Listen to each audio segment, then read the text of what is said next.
du chien. De quoi t'as peur? Que je mange ton fromage? N'importe quoi. Ça pue le pied, le fromage. Avant, le renard, il donnait la rage. Ils étaient vaccinés, maintenant ils donnent la rage. Il y en a qui racontent vraiment n'importe quoi. Du croupion de chat, et puis quoi encore? Du croupion d'éléphant. Le renard est omnivore, il mange de tout.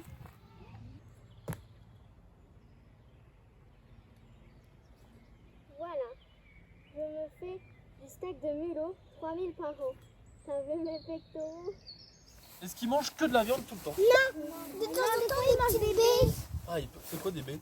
Bah, c'est des fruits. C'est des petits fruits. On l'a vu. Eh, tu savais toi, chien, qu'on était de la même famille? Comment ça? Oui, on est tous les deux des canidés. Non, je ne savais pas. Ah oui.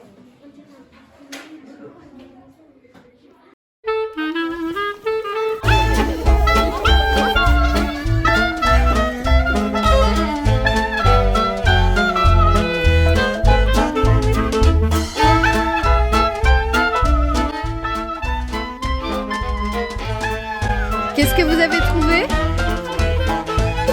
Est-ce que vous avez trouvé une empreinte de renard? Oui, c'est celle-là. Mais non, ça c'est une empreinte de chien. Ça. Mais non, c'est celle-là. C'est celle-là. C'est celle-là. Ce serait celle-ci ou laquelle? Celle-là. C'est plutôt celle-là. News info. Aujourd'hui, une personne surnommée je ne sais pas quoi va nous présenter les empreintes du renard. C'est à vous. Alors, pour différencier les empreintes du renard à celles du chien, on prend un bâton qui est droit et si par exemple on le met au milieu entre les coussinets et si ça coupe les coussinets, ça veut dire que c'est le chien. Et pour le renard, on met aussi au milieu, mais si ça passe tout pile entre les griffes et le coussinet, c'est un renard. De renard ou de blaireau? Ou de blaireau? Deux petits terriers.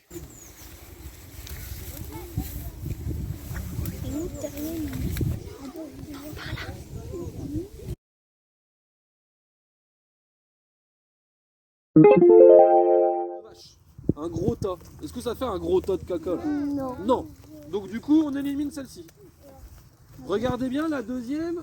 On nous dit que ça fait comme des petites crottes rondes. Est-ce que ça fait une crotte ronde comme une petite bille? Bah faut venir voir la crotte. Hein. C'est que son derrière, il la voit pas. Hein. Est-ce que ça fait une petite boule? Non. Non. Ah, effectivement, on a l'impression qu'au bout là, il y a comme un noyau. C'est pas obligatoire.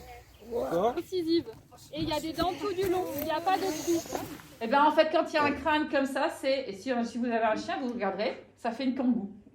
Ça monte comme ça. Donc ça c'est le crâne du chien, d'accord? Alors que le renard c'est une Formule 1. Bonjour. Bonjour. Qu'est-ce que vous faites? Je traite parce que les mulots n'arrêtent pas de manger le blé et le maïs. Ce produit est dangereux? Non, il n'est pas dangereux. Je suis sûre que c'est dangereux. Il aurait fallu laisser le renard, ce sont des tueurs bio. Tu vois, je te l'avais dit, il fallait laisser les renards. Tu as raison, l'année prochaine, je ferai attention.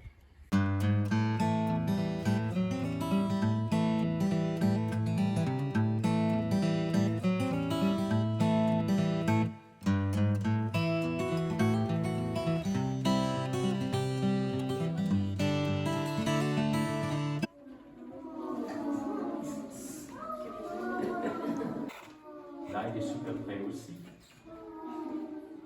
Ça, c'est une photo de l'année dernière.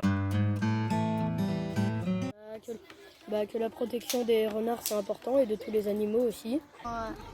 Après, j'aime pas aller aux zoos que les animaux ils sont en cage. Et mon père non plus n'aime pas. Sinon, les gens, je pense que quand ils disent que des fois les renards ils mangent les poules et tout, c'est pas tout ça qui est vrai, ils sont gentils. Bonjour. Alors à l'école, nous avons étudié le renard. Il est dans plusieurs contes comme le corbeau et le renard, Roule-Galette. Et du coup, parce que moi je trouve ça injuste, par exemple, que ce soit un nuisible alors que du coup ils ont rien demandé. Et puis les renards, ça sert à rien de les tuer. que nos enfants les voient plus tard, ça serait mieux. Parce que sinon après ils pourront plus les voir et puis bah voilà, on compte sur vous.